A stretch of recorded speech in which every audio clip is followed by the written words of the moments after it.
great pleasure today that I am welcoming my very dear friend, Braja, Healthy Braja, as she likes to go by. Braja is an Ayurvedic nutrition and lifestyle coach, and she has a very unique Ayurvedic food-based approach, which provides Vedic perspective to modern lifestyles. She has worked with and helped wide variety of individuals, families, and organizations globally, and our school, Vedic Roots, is one of them, through personalized wellness consultations as well as special diet and menu plans. She is an Ayurvedic chef as well as a Marma expert, and she is our Ayurvedic consultant at Vedic Roots as well. She lives here in Toronto and with her husband Nimai, son Sham, and daughter Ekisha. And like I said, I'm very fortunate to have her as one of my very dear friends. She has introduced me to this journey of Ayurveda, and it's with great pleasure that I welcome you today, Braja, to our webinar series, Ancient Wisdom for Modern Parenting. Over to you, Braja. Okay. Thank you, Sonam, for inviting me here to present this important knowledge to all the parents. Thank you all for taking your valuable time out and coming here for this presentation. I know as parents, we have busy routines, but we also want to strive to give best to our children, and that's what I'm sure brings you all here. I'll try my best that you all can make the most value of this time that you have decided to give me to present this. Om Ajnanatimirandasya Jnananjana Shalakaya Chakshurunmilitam Yena Tasmai Shri Gurave Namaha Mukam Karoti Vachalam Pangum Langayate Girim Yat Kripatamaham Vande Shri Guru Dinatarinam Paramananda Madhavam. Okay, so as we begin, as you all know, today's topic is nurturing with nutrition, ancient wisdom for modern parenting. I will walk you all through the agenda for today so that we all know what to expect. So as we talk from Ayurvedic perspective of nourishing our children, we will go through a brief introduction to what Ayurveda is. I will talk about the lineage of Ayurveda, from where I learned I learned this science. I'll talk a bit about Ayurvantage, which mainly is a term that is coined for Ayurveda advantage.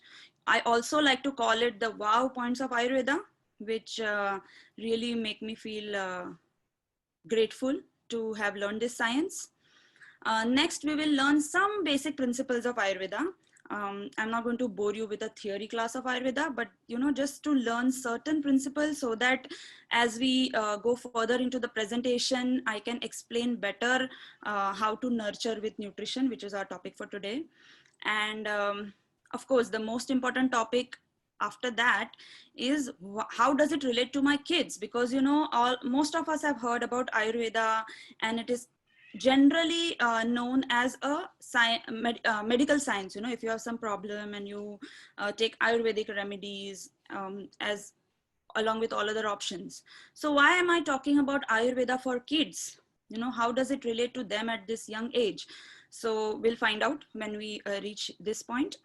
Then we finally come to the main part of today's presentation, and I'm going to present 6 different ways with which we can mindfully nurture our children with nutrition, nourish them, and grow them physically. And finally, after learning so much, knowing about those 6 ways, you want to know how to begin, where to begin with. And I know as parents, it can be really overwhelming to make changes to your life. So I'll give you practical 3-part formula, or a formula from where you can begin. So let's dive into the presentation without waiting. Okay, introduction to Ayurveda, or what is Ayurveda? Ayurveda is mainly known as an age-old, time-tested, more than 5,000-year-old science of medicine from India. It is its common definition of Ayurveda. The technical definition of Ayurveda, when we break down the word Ayurveda, it says Ayushya Vedaha Ayurveda. Ayushyo meaning age or life, Veda meaning science, and hence Ayurveda is defined as the science of life. So this was the technical definition of Ayurveda. And the third and the most relatable definition that I like to present when I'm talking to children and adults both is that it is a user manual of life. Just as we go to the market and have certain electrical gadgets, we buy some electrical gadgets for our home, they come with a user manual which tells us which is the preferable voltage to use, the do's and don'ts for the electrical gadget to work well. Also, it comes with some troubleshooting ideas that, if something goes wrong, what things can you check? Similarly, when the creator created this body, the human body, we came with a manual, which is known as Ayurveda, which tells us that how best you can use this body, how best you can take care of this body. What are the do's and don'ts? There are recommendations for good health. There are also disclaimers that certain combinations are not good, certain things are not good, we should not do. And if we end up into trouble or some problem, then there are troubleshooting ideas or troubleshooting protocols, which is the medicinal part of Ayurveda. So this is what Ayurveda covers. Next, I'll talk a bit about the SV Ayurvedic lineage. As you read here, SV stands for Shakha Vanshiya Ayurveda. So as a particular subject, for example, if you want to do a MBA, there are so many universities available throughout the world globally. Although the base content remains the same, but there is some flavor of the local university added to learn MBA, and that's why we see people or students traveling from one part of the world to other part of the world to learn a particular course from a particular university. So in a similar way, Ayurveda is a very broad course, a broad term, and there are many lineages, many lineages that can be traced back to the Vedas and the Puranas, which are the ancient texts of Ayurveda.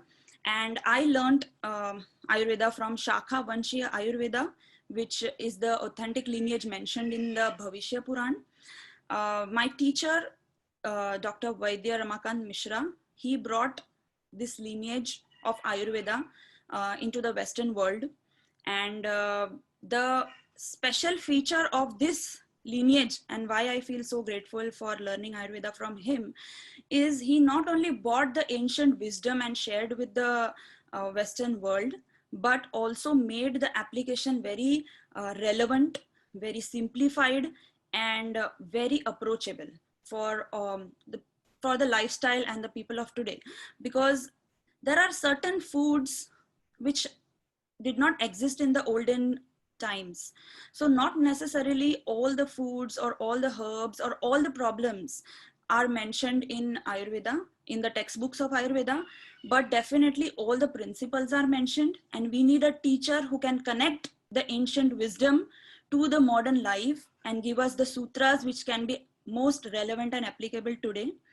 I'll give you an example. 15 years ago, there was a huge trend, a huge wave where people were very excited and they were talking about soy products. The soy and its products are just great. They had just discovered its benefits, and it was all over the internet, all over the world, in all the news channels that soy is very healthy. People had started using soy as milk, as food items, as tofu, everything. So at that time, some people approached my teacher saying, why don't you also say some good things about soy? So my teacher went back to the textbooks of Ayurveda, and there was no mention of soy because it was a new product. So there was no mention of this bean, the soybean, in the Charak Samhita, which is the ancient text.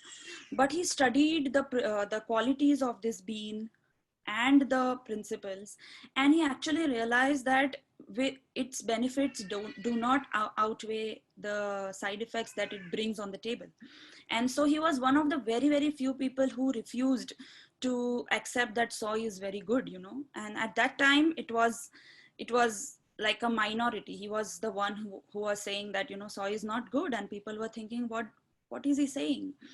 But only time revealed the truth. Now, if you actually do some research, you will find a lot of articles on how soy can cause breast cancer, and there are so many, you know, disadvantages. It clogs the channels of the body, etc. So I feel very grateful that I found this teacher who made Ayurveda relevant to the modern world. Next, so as I said, Ayurvantage is a term coined for the advantages of Ayurveda. What are the wow factors or the unique factors which actually make you feel drawn towards following Ayurveda? So I'm going to share a few. I'm going to share a few principles. So first, Ayurvantage of Ayurveda is it is eternal. It is eternal knowledge. It has always been existing, and no product recall ever. So these days we hear a lot of news, the item or the product that we have been using for years, 10 years, 15 years, 20 years, and then suddenly one fine day there is some research which says that no, this product is not safe, it has a carcinogenic ingredient, it has been recalled, or some drugs that have been recalled, and then suddenly it goes out of the market, it is forgotten. But we have used it for so many years. So it is research based, like humans have researched, and we have tried as experiment, and then the product is recalled. But have you ever heard a turmeric as a product being recalled, or cumin? It just exists eternally since the time we born, and our parents and grandparents have used it in our cooking, and these are the herbs and the spices which we use daily, and we haven't heard that these things have ever been recalled. So that's why it's a solid, firm, foundational knowledge which is tried and time tested. Second is hetu centric. I'll explain what is hetu centric. Hetu meaning cause, the root, I would say root cause. So Charak Samhita, the ancient textbook of Ayurveda, explains that how one can maintain good health. So hetu lingam aushadhi jnanam swastatu paranam. So cause, symptom, and knowledge of medicine are the three main factors to maintain total health. So what I would like to explain this with one example. A very simple example. Two people, a person A and person B, suppose they have a headache, both of them have a headache. So our normal way of reacting to a headache is take a painkiller. So person A takes a painkiller, person B takes a painkiller, and their headache is gone. And that's where we stop. So it's good to take a painkiller and stop the symptom at that point. But if we have only addressed the symptom and not gone to the cause of the headache, then we are missing something. So cause meaning a headache is a symptom. There can be 1,000 reasons, different reasons for having a headache. When somebody comes to take help from an Ayurvedic practitioner, mainly the practitioner will ask the person, both the people, that can you tell me when did the headache start, and what did you do in last 24 hours when you just got this headache? And maybe person A would explain that, I had a lot of work at my office and I couldn't sleep throughout the night because I had some project, some submission. And then something didn't go right and I skipped my meal, and by evening I got a headache. So skipping a meal and not sleeping well caused a headache to this person. Now person B, he says that I've been fine. I've slept all right. I have eaten my meals on time. I didn't do anything wrong. Then why did I get a headache? So then, the next question somebody would ask him that, okay, how much water do you drink during the day? And the person says, oh, I just forget to drink water, so maybe I just drank a glass of water yesterday and not much, and that's it. He got a headache due to dehydration. So if I tell person A that you should drink more water without actually finding what was the root cause of his headache, it wouldn't solve his headache. At the same time, if I just tell the person B that, you know, eat your meals on time, sleep well, and you will have no problems, you will never have a headache, and person B will wonder that I've been doing that, and why do I still have this headache? So this was the simplest example of how a root cause can be different, but there can be serious implications if root cause is not found and not treated timely, because headache is just a symptom that something is going wrong in your body, and you need to give attention to it. So Ayurveda not just stops at, you know, treating the symptom, but it goes a level deeper, finds the root cause, and also tries to address the root cause. And with these 2 points, the third point that you can see here, one size doesn't fit all, is completely clear, that you cannot give the same drug or the same solution to all the people with the same symptom. So one size doesn't fit all. You see how this girl is so upset because she's wearing a coat which is not her size. Every one of us like to wear clothes of our own size, right? So we would want solution to our problems just tailored to our problem. So that was the second advantage. We'll move to the three. The third one is, it is a wholesome model. So it is going beyond nutrition value. So when you hear nurturing with nutrition, you're mainly thinking is, you know, okay, I have to give so much calcium to my child, I have to give so much iron to my child, and you know, there are these overwhelming values, and you don't know how to, you know, balance all the nutrition to food, and then you think about giving them supplements, and it's all about values of nutrition. But Ayurveda also goes another layer deeper, where you not only study the nutritional values, but also the digestion capacity. So digestion capacity means that there are certain foods which may have great nutrition value, but our body may not be able to digest it due to our certain genetic makeup or seasonal makeup or just our lifestyle. So I will explain this with an example. For example, a banana is very nutritious. If you have heard of black gram lentils or the urad dal, is also a good protein. But these things are very good if you do not have a sedentary lifestyle. If you, like my teacher used to explain, that if you are going to climb a tree and, you know, bring a coconut down from a coconut tree 10 times a day, and walk in the fields, and just, you know, you're constantly every day having physical activity, only then your body would have capacity to digest these heavy foods. If you do not have so much physical activity, our body is not capable of digesting these things, and thus they cause more trouble than absorbing the nutrition, because body is not able to assimilate the nutrition out of them. So Ayurveda studies the foods in light of not just nutrition values but digestion capacity. The second being, it also goes beyond digestion, which is the post digestive impact. There is this detailed article that I have written on my blog, lime versus lemon. But I'll explain in short here that lime and lemon are both known very well for their vitamin C values. So they bring in a lot of vitamin C, and vitamin C helps the absorption of food. So most of our foods, we sprinkle it with a dash of lime. Now, post digestion, the lime has an alkaline effect on our body, whereas the lemon has a acidic effect. And as we all know, with our lifestyles, with our late nights, with our food habits, most times most of us are suffering with body being acidic, which is being manifested in different ways, in different joints, pains, acid reflux, etc. So we don't want to add more acid to our body. We want to add things that are alkalizing our body and aiding digestion. So we would select lime over lemon. And third is environmental or seasonal application. So for example, Ayurveda recommends not to eat the same food throughout the year at every place you go.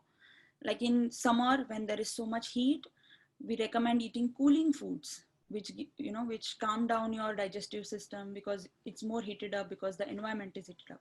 Similarly, in winter seasons, when it is cold outside, you would have experienced that you feel like drinking warm drinks, warm teas.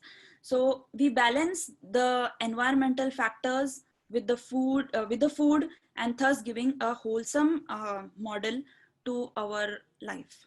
So this was the third Ayurvantage. Next, we move on to principles of Ayurveda. I'll talk about 3 simple principles of Ayurveda, so that moving further, as I said, I would be able to explain the nurturing part much better. So the first principle or the first concept that I would like to explain is the concept of prana. So prana is also known as the life force. Now, deha prana samyoge ayu. Ayu meaning life, or in simple terms, you can call it shelf life. So what is our shelf life? Okay, when our shelf life is until the deha, which is body, and prana, which is the life air, they both stay together. Samyoga is conjunction. Until the body and the life air are together, we have shelf life. Otherwise, we are hitting the expiry date. So now, how do you acquire prana or enhance the prana that you have in this body? The sources are through environment. By breathing fresh air, you get prana. By food, making right food choices, the foods which have more prana, and water. So you enhance your life force or life energy through these sources.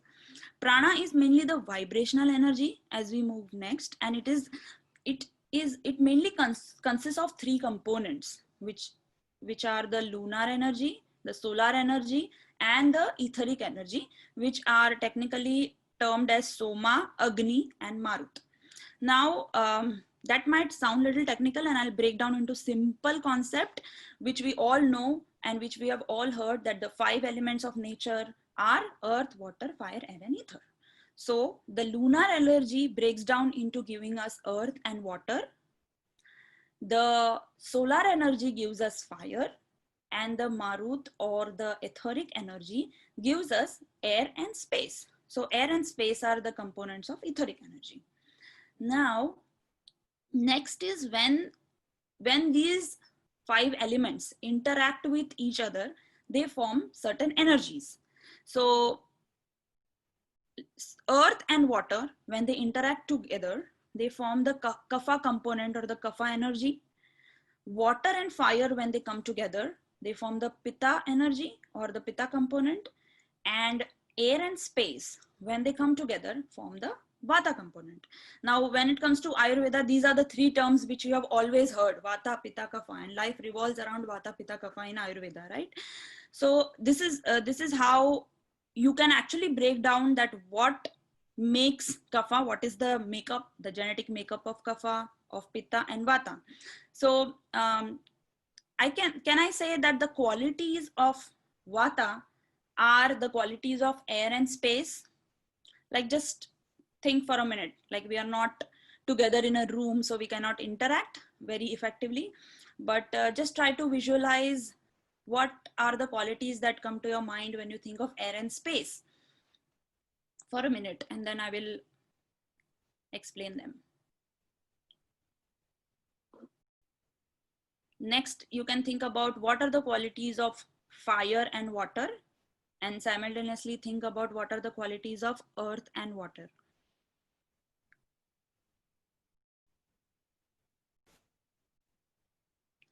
So air, what comes to my mind when I think of air is it is constantly moving, it's in movement, it is light, it is dry. When it comes to fire, you think about it is hot, it is pungent. When you think about earth, do you think about it's heavy? When earth mixes with water, do you think about a mud puddle? which is heavy, which is, water mixed with the mud. When you think about fire, pitta, you can think about the volcano where there is fuel and fire together. So that way we can define vata, pitta and kapha based on their qualities. And interestingly, now you will be able to actually break down to understand that different foods are also classified as vata aggravating or vata dominant foods or pitta dominant foods or kapha dominant foods. So for example, if I say spinach, then you would be able to analyze that spinach is light. It is so it is a very vata vata herb. Then when you think about chilies or ginger, it naturally brings pitta to mind. And if I say, imagine a sweet potato, it is heavy. It makes you think that, it is a kapha predominant vegetable. So you can divide many things into vata, pitta, kapha family. We also see people, some people just cannot put on weight. It's not about how much they eat, but it's just that the vata energy in them is very predominant, and that's the maximum weight they can put on. Whereas you see some people who have kapha predominant energy, however hard they try, however diet they maintain, somehow they cannot go beyond certain benchmarks because that's their makeup, that's their base energy in the body, which is kapha. So that was about prana. Next is, let's define health based on this principle. So health, according to the definition, the text definition, is a state of balanced functioning of doshas. So vata, pitta and kapha are energies, but when they become imbalanced, when the balance is lost, then they are called doshas. And then we need to constantly work on balancing these doshas. A vata predominant person should have vata pacifying foods, which actually don't aggravate the vata. So, for example, a vata predominant person wants to have spinach. Then that person is advised to saute the spinach in ghee, add some grounding spices so that the vata of the spinach is balanced and it does not affect the vata person and make the digestion more gassy or airy. So balancing of the doshas, when the doshas are functioning well in the body. So this is balancing of digestion, when the digestion is optimum and we are not making toxins which are being retained in the body. So balance doshas, balance digestion, balancing functioning of the 7 tissues and elimination. So I will just tell you to minimize this point in your mind for now, because we are going to talk about the 7 tissues or the 7 dhatus shortly as we move further in this presentation. And that time I will be able to explain what these 7 tissues in our body are. But for now, it is just enough to understand that for a complete balance health, we need our doshas to be balanced, our digestion to be balanced, our tissues and elimination to be in optimum health and working normally. And that is defined as a complete state of health.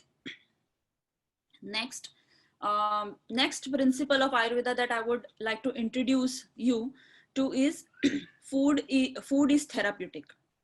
So you would have heard this statement, you are what you eat, or purity of mind comes from purity of food. So you would have also experienced your own temperaments change with the type of food you eat. Different people have different temperaments.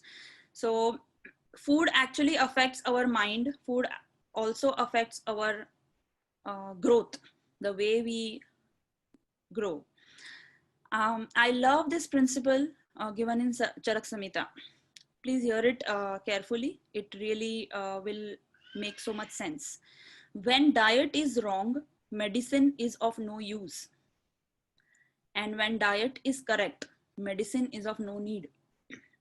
So this is mainly based on the prevention model, that first are the do's and don'ts. Manage your diet well.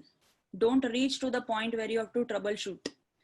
So if you take care of your diet well, you will not have to reach the medicinal part of Ayurveda to troubleshoot your problems. So food is of key importance. Also, this is the famous Hippocrates said, let food be thy medicine and medicine be thy food. And my teacher, Dr. Vedya Mishra, used to always say, taste is just a delicious byproduct. And I've experienced this because the way, after getting introduced to Ayurveda, the way I think about recipes, the way I think about menus is way different than I used to. Initially it was all about taste. Oh, this will taste very good with this dish, and I would make menus in that way. But once I got introduced to Ayurveda, all I think about is, this is a very heating food, so let me add some cooling spices to it to balance this food. And that's how I process my menus, that's how I process my dishes, my recipes. But taste has never disappointed me. So that's when I realized that my teacher was always right when he said taste is just a delicious byproduct. If you start from the perspective of thinking about health, you will definitely end up in delicious recipe. But the opposite may not be true. If you just think about taste and not think about health, you may be satisfying your taste but not necessarily your health. Now we are at the next part where we actually want to know, most of us want to know, that why am I here and how is it going to benefit my kids, right? As parents, we want to know that all these principles are great, they sound good, but how can I help my kids? So kids, as they grow, we all know that whatever we give them in their childhood, that is the foundation of their growth. So there is a Panchakosh theory explained in the Taittiriya Upanishad, which is also an ancient Vedic text. So in this text, the soul has been described covered by 5 sheets or 5 koshas, and the development of children is explained on basis of the development of these 5 sheets. Namely the Annamayi kosha or the physical sheath, the Pranamayi kosha, the Manomai, Vijnanamayi, and Anandamayi. So out of which the first kosha is a kosh or the sheath, which is known as the physical sheath or the food sheath, for a simpler explanation, is the first and of key importance, because it is a very vulnerable sheath. Because as it's the development of the physical body, any imbalances or any deficiencies in this level percolate through the development of all other layers. And hence it is very, very important that when our kids are young, we build their physical sheath very well so that they can become complete human beings. Their mind, the Manomai kosha is the mental, the kosha at the sheath at mind level, Vijnanamai is the scientific level, and Anandamai is the spiritual level. So they can develop into complete human beings with complete satisfaction and health of physical body. And that's why I always say that a tree with strong roots, for a tree with strong roots, there is no fear of wind. So if you have built strong foundation for your kids, that's one of the best gifts that you can give to your kids for their life to come, because their foundation is strong. And now finally we have come to the main topic, that based on these principles, how do we actually nurture them with nutrition? How do we nourish them? And how do we make sure that this first sheath or the Annamayi kosha is developed very well? My first recommendation to you here is feed your kids intelligent food. So this term has been coined by my teacher, Vaidya Mishra ji. He coined this term called intelligent food dumb food, and dead food based on the pranic energy of food. So now we understood what is prana, and depending on how much prana is present in the food, defines whether the food is intelligent, dumb, or dead. So I've compiled a short understanding about what kinds of foods are intelligent food. Um, as you can read here, they are alive, fresh, and full of prana. They are mainly organic, pesticide free. They have been prepared with proper combination of ingredients, spices, and herbs. When you eat seasonal foods which are fresh from the farm, it is an intelligent food.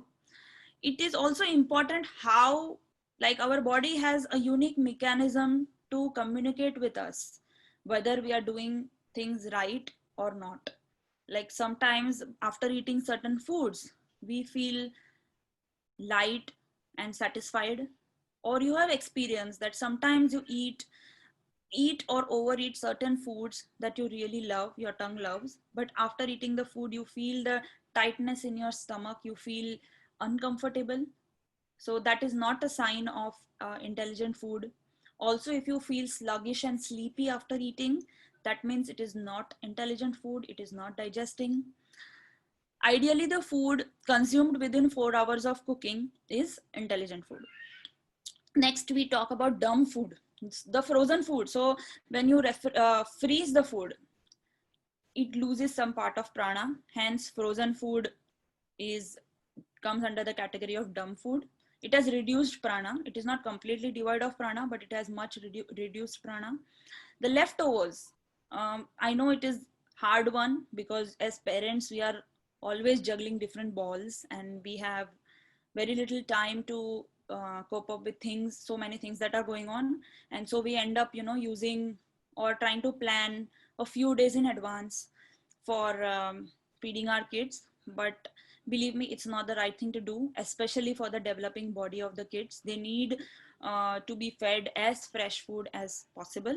So I would say at least do not feed them the food from previous day. Like you can cook in the morning and feed them the same food in the evening or for dinner, but don't let a night pass because it acquires all the energy which is not good for the growth of your kids, and there is significant reduction in prana. Also, how do you feel after eating that food? You feel discomforted, you feel it is heavy, you feel the tightness in the stomach. Food also cooked in negative environment, meaning unclean environment or with negative emotions or with stress, also comes under the category of dumb food.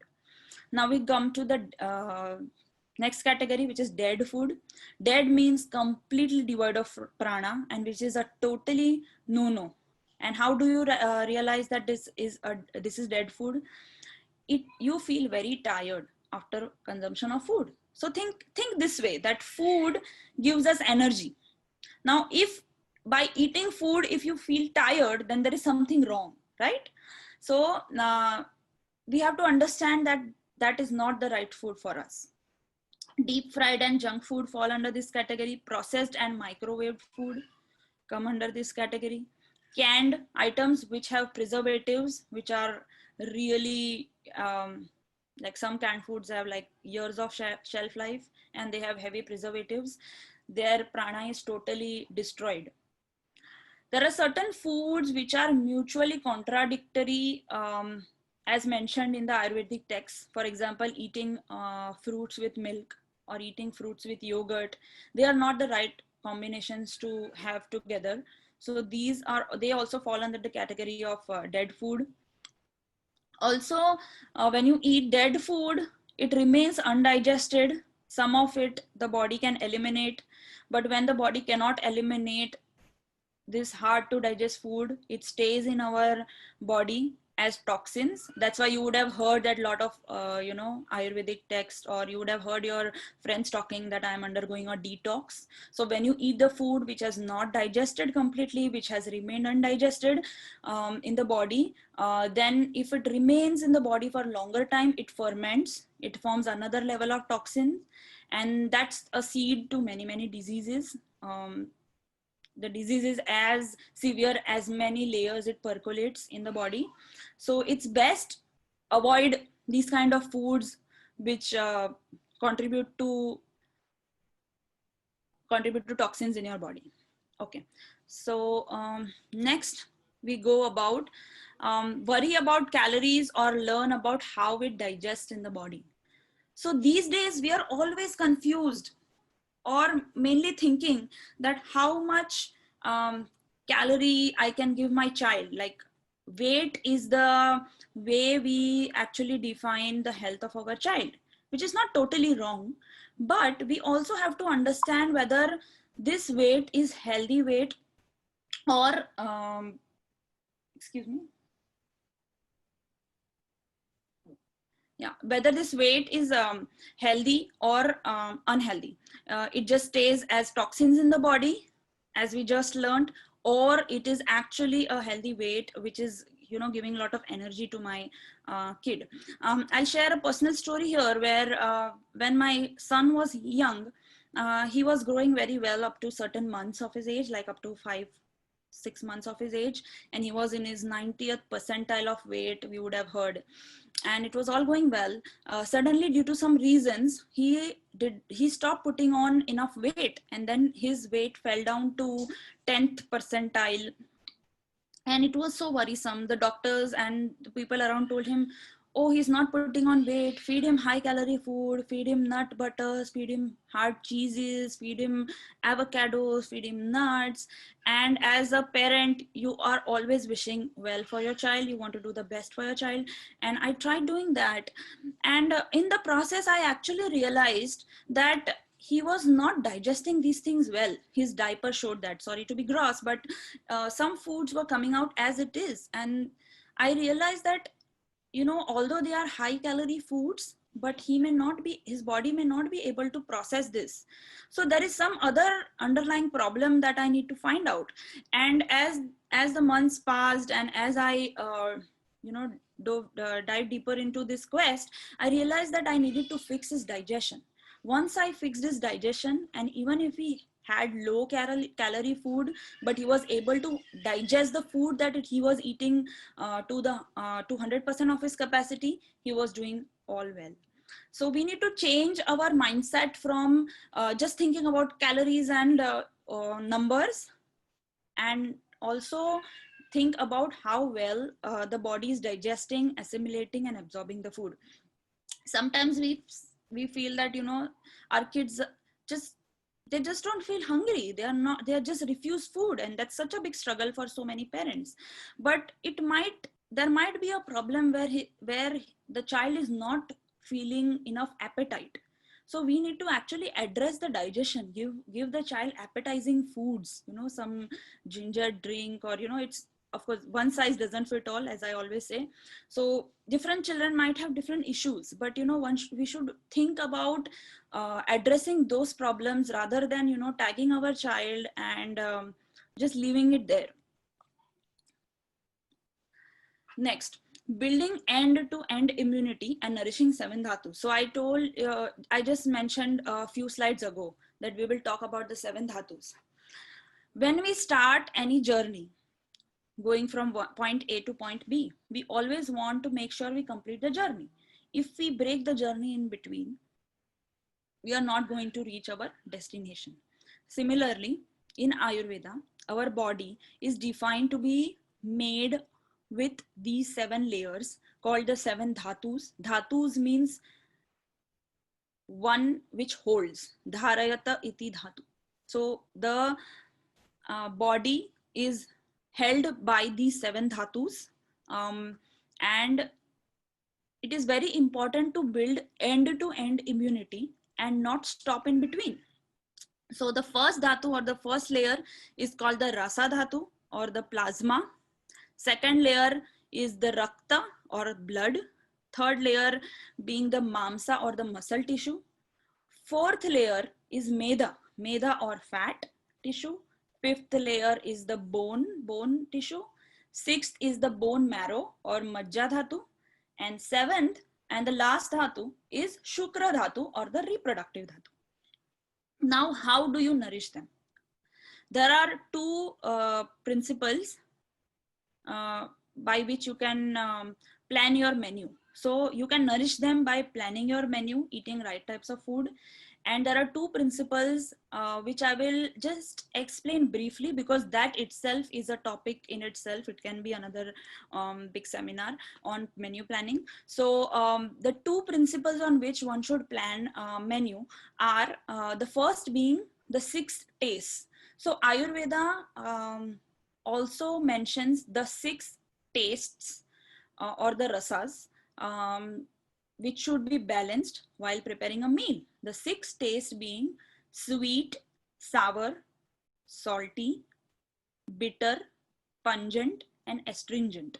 These are the 6 tastes, and they should be present in our meals in the sequence of predominance of their sequence of predominance of the way I mentioned them. So the sweet, for example, sweet being the maximum, then a little reduced quantity of sour, a little reduced quantity of salty, a little reduced quantity of bitter, and so on. Now, sweet doesn't mean sugar sweets. For the grains also fall under the category of sweets, sweet taste. Okay, the underlying taste that the body is supplied with by having that ingredient is the taste. So planning menu with inclusion of these 6 tastes is one way. And the second is certain tissues that you see here. I have mentioned certain foods. Certain tissues are nourished by certain foods. As you see, for example, the mamsa or the muscle tissue is nourished by foods which have protein, for example, lentils or small beans or paneer. Then 5th layer, which is asti dhatu, the bone tissue, is nourished by calcium predominant foods like coconut, sesame, milk, etc. So this is how you can plan the menu so that you nourish the 7 dhatus. And once the 7 dhatus are strong, the immune system of the body is going to be very strong, and you are going to nurture the strong foundation for your kids. Okay, next, switching gears, going from a quick fix mode to a long-term gain model. Now, what do I mean by that? So as we previously talked about how we talk and stop in terms of just curing the symptom. So that is how we think, quick fix. So these days we see that in line with the quick fix model, even the herbs that are available, like turmeric, there is a lot of research on how healthy and wonderful turmeric is. And so now they have made turmeric available in the form of capsules.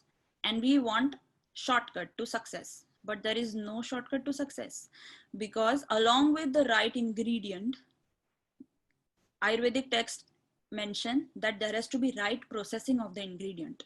So these are the two terms that I mentioned here. Samyog, which is gathering the right ingredient. For example, turmeric is known as the king of all the spices, but it is the most adulterated spice available in the world. So it is very important that you find the right and pure ingredient first.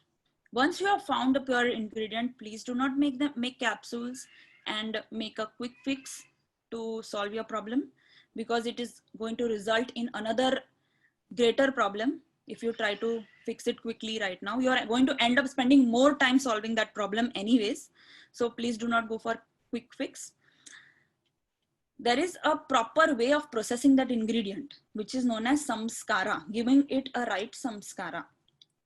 So how do you process turmeric, for example, is by turmeric has a fat soluble component and a water soluble component. So we need to supply or cook the turmeric in a fat soluble component, in a fat for the fat soluble component to dissolve, and in some water for the water soluble component to dissolve. And so if we would have seen that our parents or our grandparents used to cook our recipes, they used to cook a vegetable in ghee. There is turmeric, so turmeric has the fat called ghee, in which the fat soluble component dissolves, and also the vegetable itself has some water in it, or there are some vegetables that need some additional water to get cooked. So there is water component and fat component both available for the ingredients of turmeric to be easily digested in our body and assimilated to its right effect. So it is very important to gather the right thing and do it right way. And also there are many things that, you know, they might not be like quick fixes, or, you know, the advantages of those things might not be available just in a day or two. For example, I'll tell you a story of my friend who went for a routine yearly checkup, and her doctor realized that, you know, you have a low vitamin B12. But in the same go, the doctor said, I'm surprised that although your vitamin B12 is low, your iron levels are pretty good, which is normally not the case. And, you know, the friend reflected over it and later just shared with me that, you know, our time tested wisdom, like my mom gifted me a lot of pots and pans which she had from her grandmother of iron. She regularly cooked in these iron pots and pans, and maybe the iron that is maintained in her body in optimal level is because she's, you know, cooking her food in these iron pots and pans. So if you get if you have low iron, it is not that if you use the iron pan to cook sabji today, tomorrow your iron is going to rise. But if you make it part of your lifestyle, it is automatically going to happen. So we have to go from and this is what I call as long-term gain. So please modify or modulate your lifestyle in such a way that you have more long-term gains than quick fixes. Some quick fixes that you see here, the turmeric capsules that I already talked about, the EMF and the microwave. So microwave comes with a disclaimer: 2-minute cooking with some free radiation in your body. And EMF. So EMF mimics, now you all know what is prana. So I can say that it actually disrupts the prana energy of our body. It is very harmful to expose your kids, even for yourself, to EMF. One very practical tip that I can give you: I usually set up my router or the modem in a corner of the house where we spend the least time. For example, I do not keep the modem in the vicinity where we sleep, you know, close to our bedroom, or, you know, a room next to our bedroom, because the vibrations are going to be, the signals are going to be much stronger there. So these are the small practical precautions that you can take for long-term gain. Next, so next is common misconceptions. Something that you all read about in the poster that we sent: milk or go vegan, antibiotics or probiotics, more proteins or more carbs. These are common questions and doubts that parents have, that, you know, what should we give our kids? Now, most of these questions, if you followed the presentation so far, got answered quite easily. For example, protein and carbs. So as we talked about the 7 dhatus and the development of 7 dhatus, if you say, I will give my children more protein, the child's development will stop at the mamsa dhatu, or the muscle tissue. You are feeding the muscle tissue, but what about the tissues further? Giving them good fat is equally important. Giving them good you know, calcium rich foods is equally important, and every layer depends on the health of the previous layer. Hence, it is very, very important that each and every layer is wholesomely nourished. So we cannot, anything in too much proportion makes it disproportionate. So please do not go to any extreme.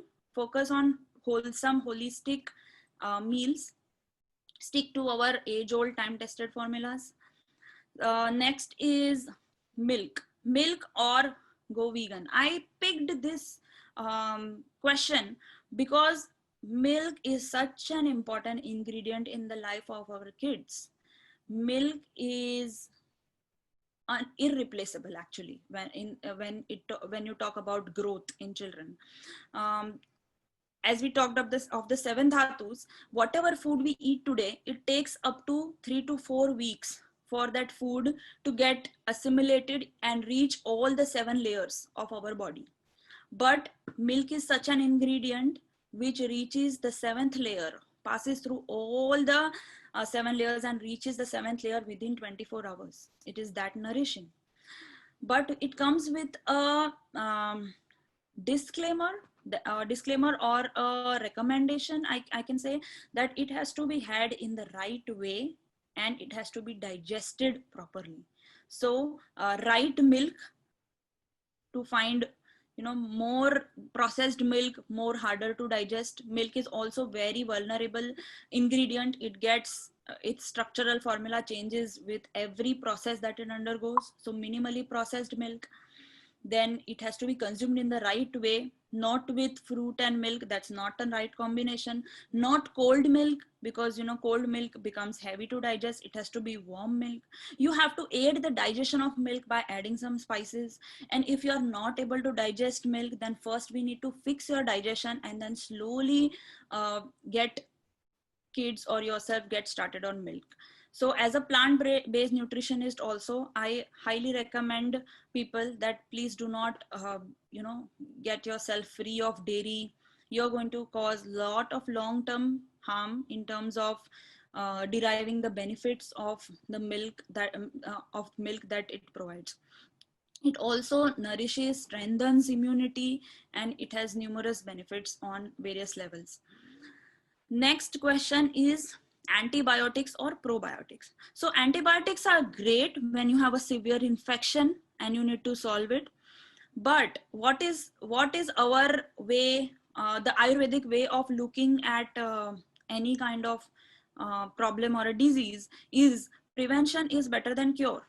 So if you add probiotics to your diet, they are going to support your gut. Healthy gut meaning healthy digestion, healthy development of the 7 tissues, and thus you have a very strong immunity. So focusing on having healthy probiotic in the body will make your immune system strong, to be able to fight any kind of infection.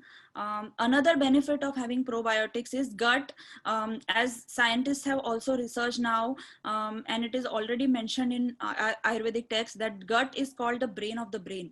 Lot of neurotransmitters are produced by the friendly, healthy bacteria in our gut. These probiotics produce these neurotransmitters, and thus there is a good connection between the brain and the gut. And you see that as your children develop, if they have a good quantity of healthy bacteria, they are very sound emotionally, behaviorally. Lot of behavior challenges, lot of aggression come from the less amount of friendly bacteria present in your gut. So work on probiotics and not on antibiotics. Work on prevention and not on cure is what I recommend. Okay, the sixth and the last one for today in terms of nurturing or nourishing with nutrition: append lifestyle changes, sleep patterns, habits, and predictable routines. Everything has a right time is something that I always told my son, and that has become like a tagline in our house when I have to tell him, come on, let's sit for dinner, and he would say, I'm not hungry, I'll eat later. But then he comes back to say, Mama, is this the right time? Yes. So everything has a right time.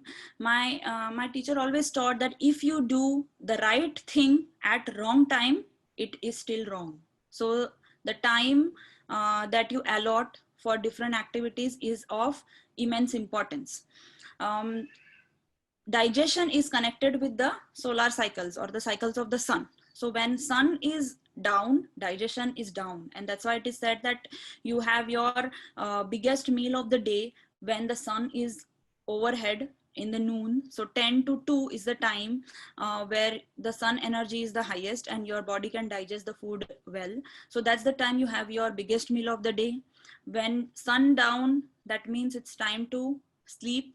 2 hours before sleeping, it's ideal to finish off dinner so that the digestion process has already taken place. Also, kids um, react or behave very well when they have a predictable routine. So having a predictable routine, having a predictable lifestyle is of a lot of value, not only in terms of behavior, not only in terms of health, but it also enhances your lifestyle towards good immunity and health. Not like, it's a science, like when the body sleeps in the night, the time between 10 o'clock to 2 o'clock is the time where the organs restore and they heal themselves. And if we sleep later, or if we don't give rest to the body at that time, actually it is the seed to many, many diseases. And I can say that 50% of even our adult health problems get solved only by changing our sleep patterns and tweaking them to the right time. So lifestyle being very, very important. Now, in conclusion, I told you so many things, and you might be overwhelmed by what should I, where should I begin with? And it is not always easy to feed the kids, to change their mindset, to change their lifestyle, and it can get overwhelming. So I'm going to give you some energy there. We all know ATP. When a glucose molecule, we all studied in our biology textbooks that when a glucose molecule gets processed, it forms 38 ATP and gives us energy, which is translated into energy into our body. I'm going to give you a formula for energy, which is the ATP formula, where you can begin by start thinking about it and make slow but steady changes in your life and transform and enhance your parenting. First, acquire right knowledge. And I always tell people that what is trendy may not always be right. You may see that suddenly there is a trend of certain things, and then people go mad or gaga behind it, and then suddenly that wave falls and you have acquired the negative impact of that wrong wave. So please don't go behind blind following. Ask right questions, gather right knowledge, and then make your decision. So first thing you can start with is by acquiring right knowledge. Second, teach your kids by example. Your kids will remember what you show by example and not by what you advise them. So every day, just by showing, by practicing what you want them to follow, you are making an mental investment. You're making an investment in their mental banks. Slowly they are observing you and they will be inquisitive. They will ask you. You can also talk to them, because we've been taking in collaboration with Vedic Roots, we have been conducting knowledge-based Ayurveda knowledge-based classes for our kids in the Vedic Sanskriti camp. And slowly we are trying to teach them to think about food, what they are putting in their mouth, connected with health, what are right ways of sitting, posture of eating, how much to eat. And the results are amazing, because the questions that the kids come up with are brilliant. They really think so much, they start thinking so much, they want to be aware. So once you start talking about them, you give them right knowledge, not in terms of like too much theory, but make them into story and give them right knowledge. They will be very eager to practice. Even for adults, knowledge is liberating, right? So when we know something, we would always be enthusiastic to follow. So teach by example, talk to them. And third, which is the most difficult but not impossible, so patience and perseverance. When you have acquired right knowledge, give it due time for it to work, because it is right, it is going to work. Please do not tag your children that, oh, he's a picky eater and he's not going to eat this. If you tag your children like that, they will acquire that kind of mentality. They will start thinking themselves that, oh, I am a picky eater. So you are doing more harm than good. Do not give up, keep trying. And initially it may feel like, your children are denying and it's not working, it is failing. So initially your child may say, no, I just cannot have it. But slowly, as you keep going, as you keep leading by example, as you keep giving right knowledge, what they will do is slowly they are registering in their mind, they are accepting that yes, this is right. Like, I tell, my son used to not like beets, and then when I gave him some foods which he likes, I made his favorite dish. And then I said that, Sham, you do not eat everything just because you like. Some things you eat because they are healthy. So I acknowledge the fact that yes, you do not like beets, and I accept it, but you are eating beets because they are healthy. And he started saying that I don't like this, but I'm going to eat this because it is good for my body. And that's how he started liking and accepting and continuing having the healthy food. So first there'll be a stage of denial, then there'll be a stage of acceptance, and finally when they will look back in their life, they will really appreciate. Like when I look back now, my mom used to always, in those times, the schools used to not provide meals. So, we used to carry our lunch box, and my lunch box used to always have a glass of fresh probiotic buttermilk.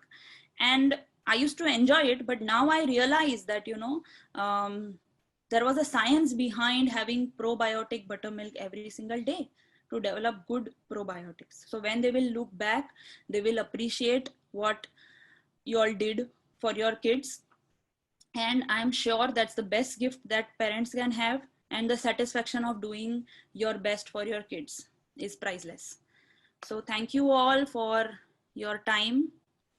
I hope I could add value to this time that you all gave. I can take questions. Yes, thank you so much, Praja. I'm so delighted that so many of us could learn from your wealth of knowledge today. And there's many questions that have come in. I'm trying to sort them so that we can put similar questions together. The first thing I just want to say is that we will make the presentation, the recording available through the Vedic Roots podcast. So you all can have a look there for any references that you may want to make. I also wanted to say that Healthy Braja, she is an Ayurvedic nutritionist and consultant, lifestyle coach, sorry. So you can also visit Healthy Braja's website and for more information about the different opportunities you have to learn from her.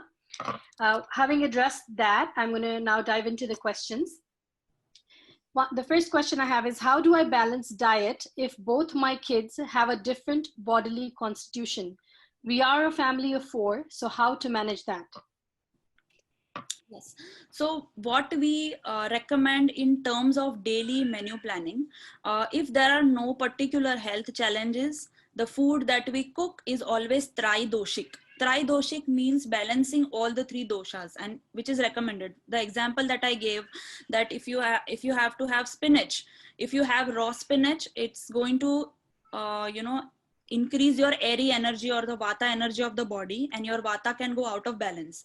But cooking it with ghee, grounding it with grounding spices like some ginger, it's going to balance the vata of the spinach, and hence you will be able to make it tridoshik, and all your entire family can have one same meal, not to get overwhelmed. Thank you. Sorry.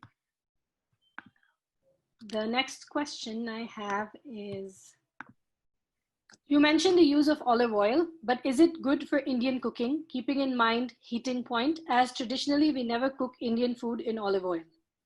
Yes, so olive oil. Olive oil is important because it is in your meal. You need a plant fat and an animal fat. So animal fat comes through ghee, and olive oil gives the plant fat, but it is true that olive oil should not be used for Indian cooking because it has a very low heating point, and once any oil which starts fuming or releases fumes, that means it has formed free radicals, and it is carcinogenic. So how we use olive oil is not by cooking on the gas, but we can use as a topping on top of your sabji, a spoon on top of your sabji, or in your salad, or in like when you make your atta, like you for your flatbread, you can add a spoon of olive oil while using it as a binder. So you do not cook in olive oil by heating it on high flame. Okay, thank you. And the next question I have is it okay to substitute grains by using semolina or brown rice noodles or pasta 1 or 2 times a week with pesto? Yeah, that's the question. Yes, so less the process, the best is the ingredient. Nevertheless, if you find things which are less processed, which have minimal ingredients, that's your way to find out that it's okay to have. And so once or twice a week should be totally fine. Okay. Now I have a lot of questions about milk. I'm going to try to read them all in one. Like, we'll go quickly with, I'll read out the question and you can answer, and then we'll move on to the next one. Okay. So the first one is, milk and dairy products have animal fat. Is it okay? What's the right way to consume milk that it is good for health? Yes, so our body does need animal fat, so to say, for growing of our muscles and all the dhatus that we talked about. So milk is good to have, and the right way, as I said, to consume milk is, first is to have select a good quality of milk which is minimally processed. Second is to warm it, never have cold milk. And third is it's best to give it digestive aid by cooking it with spices. So milk has a protein component and a sugar component as a structure. So while boiling milk, you can boil milk with a stick of cinnamon and the whole pod of cardamom. So cinnamon helps digesting the sugars of the milk. The cardamom pod helps digesting the protein of the milk, and that way you can make sure that whatever milk you are having, you digest it 100% to avoid any indigestion. Thank you. Then the question comes with, no mixing of fruit and milk. What is your opinion about strawberry shake, avocado shake, mango shake, and so on? I've heard contradictory views from Ayurveda about that too.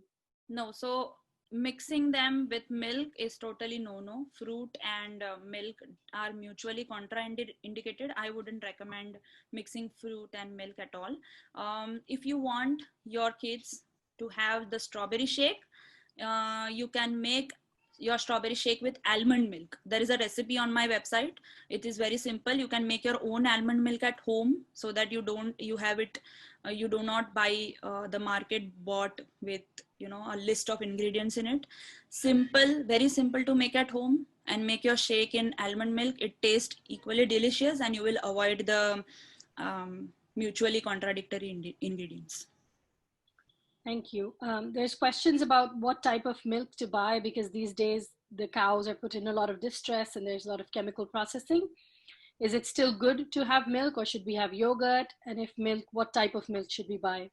So yes, it is very unfortunate, the world that we are living in, that the cows are being mistreated, and there are a lot of antibiotics and chemicals there, and that's why the first point I mentioned is to get right milk. So if you have a farm which is ahimsa, which is treating their cows happily, they are not using antibiotics for more milk production, that's the first best milk to have. In absence of that, I would still say that you shouldn't stop having milk, because if you are especially staying, like we stay in Canada, and we don't have a very like a farm which is very very close where we can acquire ahimsa milk on regular basis. But stopping milk, as I explained, that milk is a very vital important for the growth of our kids, I wouldn't advise them, because once you stop that, in later, like, you know, that's a quick fix to stop the milk to avoid something, but later you will spend more time in curing, and maybe, you know, you might have to take supplements which are which contain some animal products and you don't know and you're using them. So I highly discourage deleting milk from your diet. You can always choose between the first best, second best, and third best options that are available to you. Thank you. There's questions about nut milk, oat milk, or nut milk for toddlers. Mm-hmm. What is your opinion on that? So as I said, they are good, but they are not substitute to regular milk. So regular milk has to go. And nut milks, mainly nut milks are still okay, but as toddlers, like up to minimum 2 years of age, nuts are heavy to digest. So do not give them nuts directly, like a lot of nuts, but nut milks are okay. Okay, thank you. And someone's talking, there's a question that they're asking about compensating calcium lost by going vegan by taking kale and other calcium rich fruits. They're asking for your opinion. So I didn't get the question. They're asking if someone's not getting enough calcium because they're vegan, so they're not taking milk, and they think that it can be, it is said that it can be compensated by taking kale and other calcium rich products. Is it wrong? It is not wrong, but as I explained the benefits of milk, that it reaches your 7 tissues in like 24 hours. So there is no substitute to milk. At the same time, yes, you can have greens which have calcium. Sesame seeds have good amount of calcium. So, you know, toasting and, you know, making them into a powder and adding them to the meals also give you calcium. So there are many ways to work on calcium too. Yes. Okay, thank you. And the last question is milk on milk. We have more questions. Is milk good for all age groups? Yes. Okay. It is good for all age groups. Okay. Unless you have an allergy or some problem which first needs to be fixed. So you can stop milk for a temporary period of time, fix your digestion, fix your allergy. Then you slowly start by, you know, having 50% milk and 50% water, get your body acclimatized to milk, and then start having milk again. Sure. Thank you. There's a question about how can we increase the healthy bacteria? Can you suggest some foods?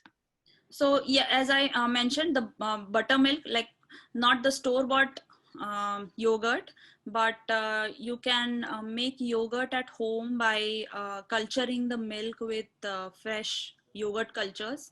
So when your milk is cultured freshly with your yogurt cultures, they are rich in probiotics. So you can make buttermilk, like, because yogurt can cause it is, you know, caphagenic, and it can cause kids to get cold and congestion often. So I recommend 20% of that yogurt with 80% of water and some warming spices like some pepper powder in there, some ginger in there, and it could be made a regular part of your diet, especially now that summer is starting. In winter, I do not do it so often, especially in these cold countries, because it causes congestion. But yes, you can do it in summers as far as food is concerned. There are also some good probiotics available in the market, but unless you have some, you know, burning issue, there is no substitute to natural food. The prana doesn't come from artificial foods. Yes. Thank you. Is there any specific food sources that can help us manage behavioral issues in children? So it is not a one-line answer or a generalized answer to this question. It depends from case to case. It has to be worked on, because, you know, you have to go to the root cause and find out what is causing it, fix that underlying issue, and then comment about how could we deal with it. Yes, thank you for bringing that up, because I see that now there's a lot of questions that are coming up for specific situations. You know, my child has this issue, or, you know, we have a specific diet. And to those audiences, I would recommend that you get in touch with Healthy Braja to see how you can set up a consultation to walk through your specific situation, because as one of the points that were mentioned in the presentation is that it isn't one size that fits all. So it would be hard for us to address specific personal questions on this presentation. Moving on to some other questions. Can you give us some ideas for breakfast for children? Breakfast for children. Okay, so it can be a grain and milk together. So oatmeal is a good breakfast. Granola milk is a good breakfast. So I focus on milk because it is good to have milk in the morning. But if you want to go in for a salty breakfast, you can have, poha or upma. They're good breakfast in the morning. Okay, thank you. Then there's a question, if prana is reduced in frozen foods, then how about prana in fruits and vegetables that are kept in the fridge? So fridge doesn't actually affect the cell wall. If you see the cell wall of the foods in frozen foods, if you see to the core, they are frozen and the cells also freeze and the prana is reduced. While refrigeration, like getting farm fresh foods is the first best option. Get it from your farm every day, cook it. It has immense prana. But according to the situation, keeping it in the refrigerator doesn't reduce prana to a greater extent. So it is totally fine. Okay, thank you. Then there's a question, is it true that cold foods cause cold or flu? Our science says it's due to the virus, but still eating cold foods causes flu. What's the reason behind this? Yes, so that's what we talked about. Ayurveda gives season specific foods, and there is a principle called like increases like. So if you have cold, if you have a glass of cold water and you add more cold water to it, it's going to be cold. But if you add some warm water to a glass of ice cold water, the water is going to become warm. So like increases like. So when in cold season or when you are having a cold, you are adding cold foods or the foods that are aggravating kapha, then it is definitely going to cause cold. So there are ways to balance it out. I have a interesting recipe on my blog, which I call it flu pancakes, which I use when, there is cold, and how these spices and vegetables, which have different tastes that balance cold, help children cope up with the cold. So it's an interesting read. You could read that up on my website. Thank you. I'm going to take two last questions because the questions keep coming, but we have to respect everybody's time. The one question I have is on eating raw spices, especially for children, like ajwain seeds or turmeric powder. Is it okay, or is there a recommendation? No, so as I said, these are the right ingredients, but they have to be processed in the right way. Now, it also depends on how severe is the problem. Turmeric definitely can be used in a different form, like in your sabji, add a little extra in your sabji, or add it in your milk and have turmeric milk. Or if you would want to have, you could have boil it in water, like make a spice water, boil turmeric in water, add a drop of ghee in there, and they could consume that water. So that's the best way to have turmeric. Ajwain, again, you can boil ajwain in water and have ajwain water, to avoid the heating effects of ajwain, because ajwain can be very heating.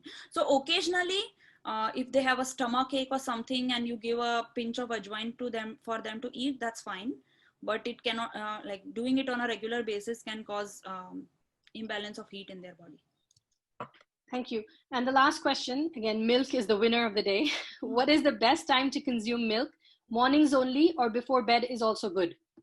Before bed is also good. Mornings is good. And before bed, actually having milk 30 minutes before going to bed gives you good sleep.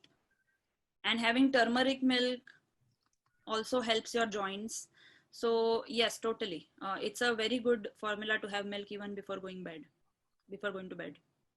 Thank you so much, Braja. I know that there's many questions and you've left us all with more curiosity and more desire to learn, which I think is a great sign of a great presentation. We're very thankful on behalf of Vedic Roots for all your wealth of wisdom and experience as a mother and as an Ayurvedic practitioner and consultant that you shared with us today. I know that many of us will be checking on your website and following you on social media to learn more. And I think I can say on behalf of everybody who's on the call today that we would love to have you back at Vedic Roots online to offer more, perhaps another series, or we can have a training for the parents or something like that. There's a tremendous opportunity that's out there. So once again, thank you so much. For our listeners, thank you for your time. As you know, this seminar has been offered as a part of the Vedic Roots online series. We're offering webinars in holistic development for children. It's our aim to create a revolution in education and to do it in a holistic way. And as Braja said, well begun is half done. So food is one of our big priorities here. Vedic Roots is a licensed preschool and school in Scarborough. We offer education to young children as of now, based on the principles of Panchakosh development. And we'll be organizing more series of seminars soon, so please stay tuned. You can catch the recording on our Vedic Roots podcast, and Braja's website, the Healthy Braja website, is on display right now for those of you who'd like to get in touch with Braja and get some more information. Once again, thank you so much, Braja, for your time and for sharing your experience. And thank you, everybody who joined in today. We'll see you next time. Thank you. Thank you, everyone. Bye.